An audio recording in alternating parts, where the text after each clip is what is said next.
Well, good morning again. Bob Philo here to present to you lesson number 6 in our genealogical travelogue regarding the Moyer line. I've been absent for a couple of weeks.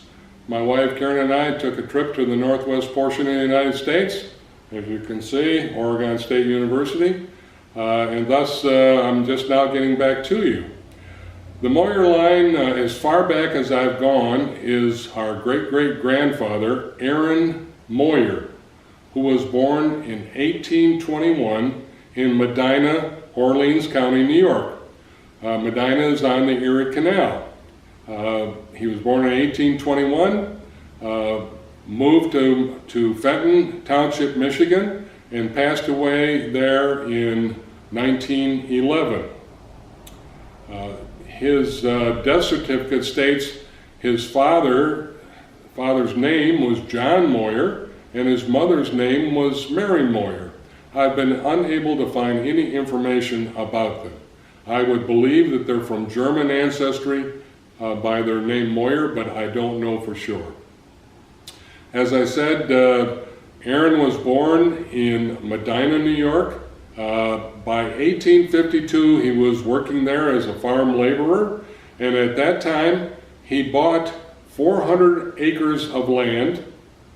He bought 112 acres of land for $400 from a man by the name of Tucker in Fenton Township, Michigan. Shortly thereafter, he moved to Fenton Township. He cleared some of the land, built a log cabin, and started residing there.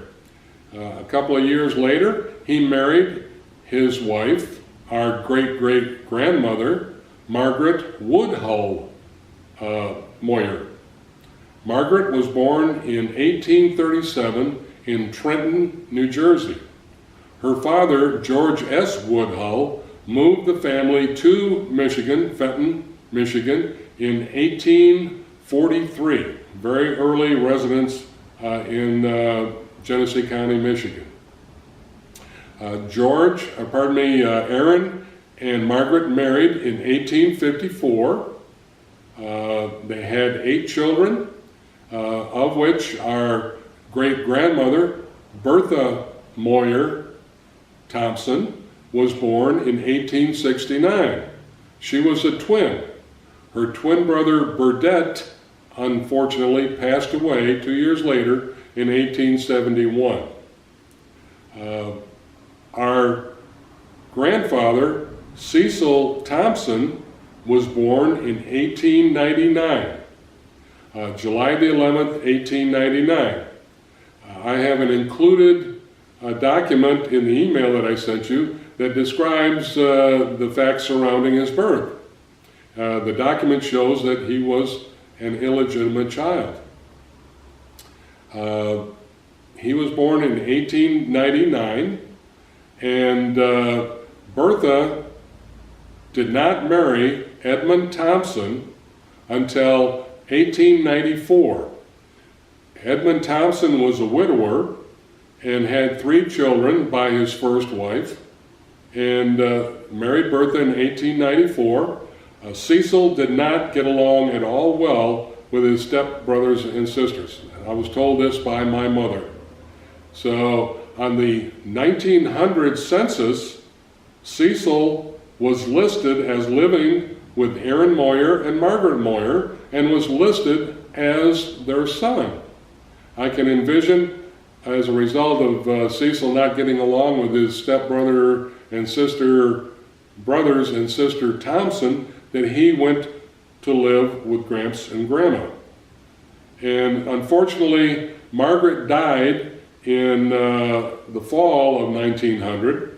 At that time, Aaron was 79 years old, and I'm sure he could not take care of a boy of 12 years of age by himself, so Cecil had to go live with his stepfather and his mother. And didn't live there long, about 3 years, and struck out on his own at the age of 15, ultimately worked on the Grand Trunk Railroad for a number of years. He was a telegrapher, he was ambidextrous, He had a big garden next to the train depot in Belsey, Michigan, the Grand Trunk Train Depot. And I'm sure you've all probably seen pictures of Cecil and know quite a few stories about him. So, as I said, Aaron Moyer owned the farm in Fenton Township. I've included pictures of that for you to see, present day pictures. And at the time that he passed away, it was down to an 80-acre farm, or 60 acres. He had sold off some of the acreage. And a couple of interesting stories regarding Aaron, Bertha Moyer, and Cecil Thompson. First off, being that Cecil was an illegitimate child, found out that Aaron and Margaret Moyer would not let Bertha marry the father of Cecil, and that was John Henry Charters, who went on to become a very noted physician. But more on him next lesson. So Aaron and Margaret wouldn't let her marry John Henry, so she did marry Edmund Thompson. As I said, Cecil was on the 1900 census, still living with Grandpa and Grandma. And another strange occurrence was that after both Margaret and Aaron passed away, I've got a document dated 1912. It was a warranty deed in which the brothers and sisters signed off ownership of the family farm to the eldest brother, Jesse Moyer. And on that document is included the signatures of Cecil E. and Mabel R., and the last name that they signed was Moyer.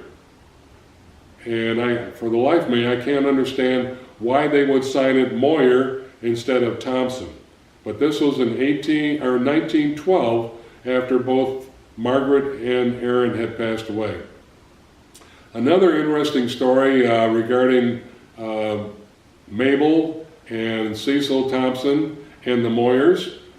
Margaret and Aaron owned farmland north of their farm in Fenton Township, Michigan. This farmland was located in Gaines Township, some 5-6 miles north of their actual farm. And I'm sure they farmed that property. This was in Gaines Township. Just up the road that adjoined Gaines Township, Seymour Road, was the farm of Albert Moore, the father of Mabel Rose Moore Thompson. So I can envision, being that Cecil was working on living with the Moyers in 1900, probably he got sent up to the outpost farm and was doing some manual labor up there. And I can envision the beautiful Mabel Rose came sauntering down Seymour Road, caught Cecil's eye, and the next thing we know, they were married in 1909. I've included some interesting stories about Jesse Moyer, the son and brother, the son of Aaron, brother of Bertha, John Henry Moyer, son of Aaron, brother of Bertha, and George Moyer, also the son of Aaron and brother of Bertha. Hopefully you'll find them interesting.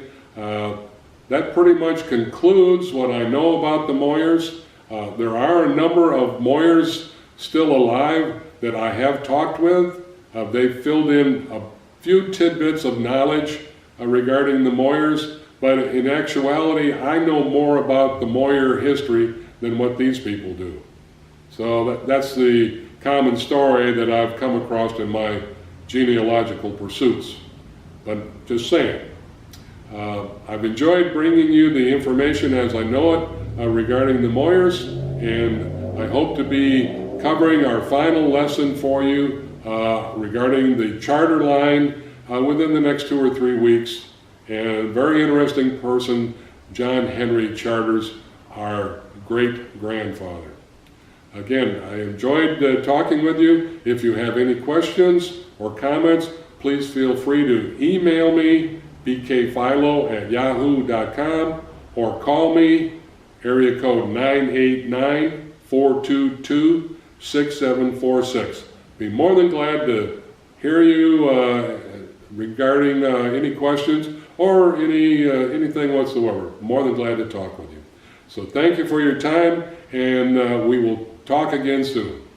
Goodbye.